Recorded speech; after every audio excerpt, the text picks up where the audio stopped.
So a student got in touch recently and was asking for some feedback on a track that they're working on. And it was sort of a quiet day, so I was able to get back to them. Here's the thing with track feedback. Running Futurephonic, I get a lot of emails and messages, and I would like to get back to far more people with this sort of critique, but it takes about 30 to 40 minutes to actually listen to a track and run through the points and get through it. But so I hope this could be helpful. This is what I wrote back to him. And so there's a little bit of an introduction, and then I just get straight into it.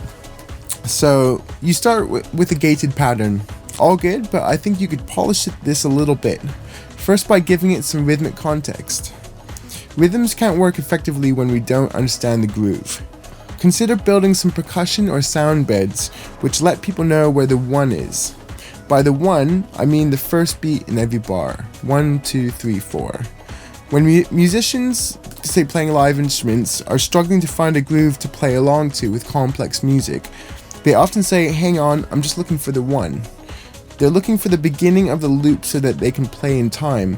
The dance floor needs that too, to dance in time. Try polishing that sound off by smoothing the gate.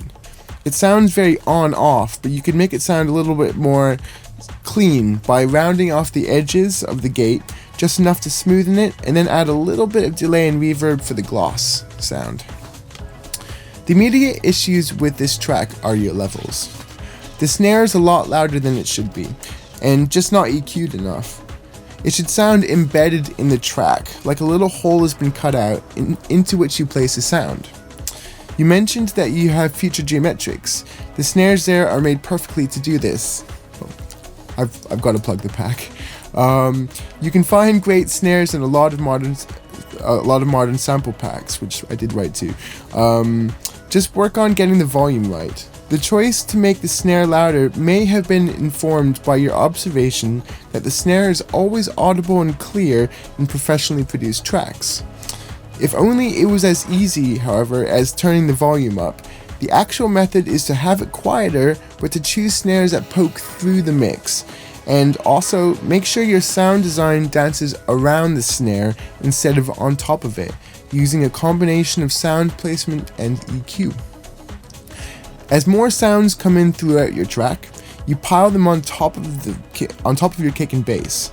This resembles a rock mix, where the kick and bass line are given the necessary treatment, but are not considered number one priority in relation to guitars, vocals, etc. In most electronic music, the kick and bass are a huge priority. Think of the kick and bass as like a huge brick wall, and the sounds are like graffiti that you paint on that wall. Over time, try to think of them as 3D paintings. Here's how you fix the levels, and I'm not going to start giving you numbers like turn this down 5 dB and bring that up 2 dB. You get a track from your favorite artist. Not your favorite beginning artist or your friend who's also new to production, but an artist who's recognized as having great production. Musically, it doesn't even have to be your favorite, just the best in terms of its overall sound. I reference guys like Asterix. Musically, sometimes I love his stuff, sometimes it does nothing for me, but the production is proven. He just doesn't release music which falls short of the mark. This track must be in the same key and BPM. This is crucial. You simply cannot compare a track at 146 BPM in A to a track at 142 in D sharp. The physics of it alone make it like comparing apples to oranges. This professional reference track will be your new target. I don't know which DAW you use, but there are simple ways to assign a shortcut to the solo button of a channel. I use the number pad on my keyboard. 4, 5, and 6 are assigned to my reference tracks A, B, and C. I later found out the student uses Ableton, so super easy to set up keyboard shortcuts there. You'll need to lower the volume of that track, the reference track, so that it sounds similar to your mix. I get my kick and bass group to -8 dB peak level, and you should read about peak versus RMS, and generally place my reference tracks between -7 and -8 dB. If you look at a mastered psytrance track, you'll probably see that the kick and bass have been pushed right to the limit.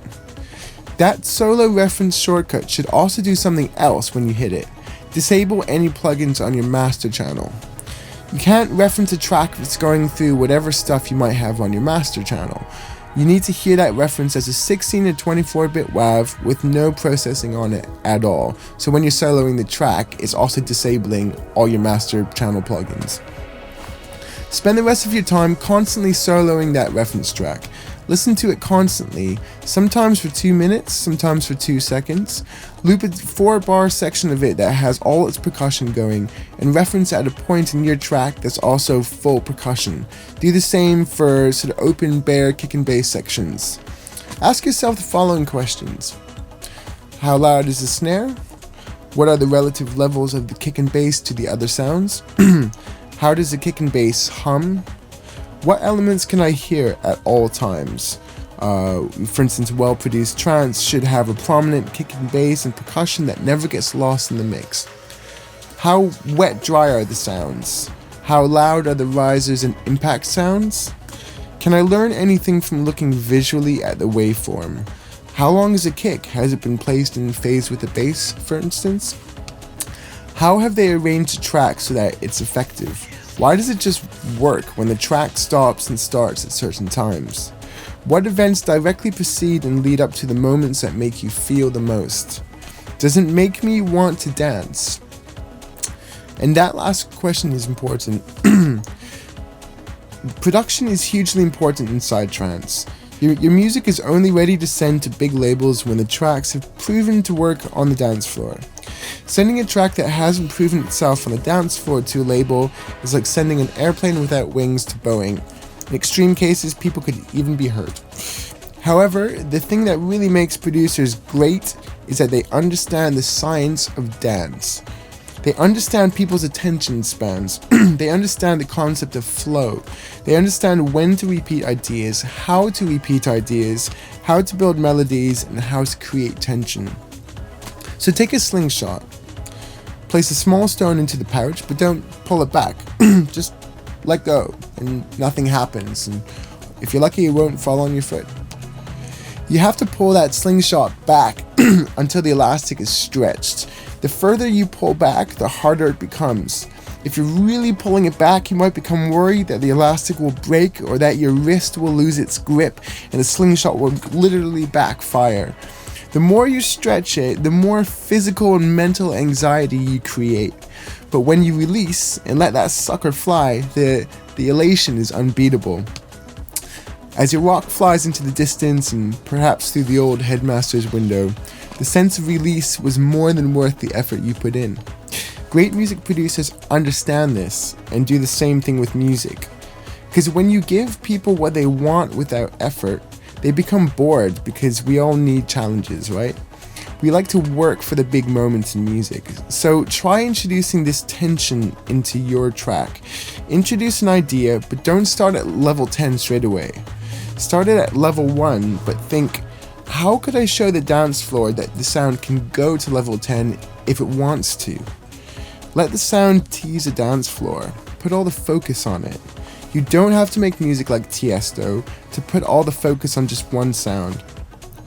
If the sound, say a lead, flares momentarily into fully open filter and then recedes back before diving into low cutoff, it has revealed its potential to the audience but decided not to play just yet.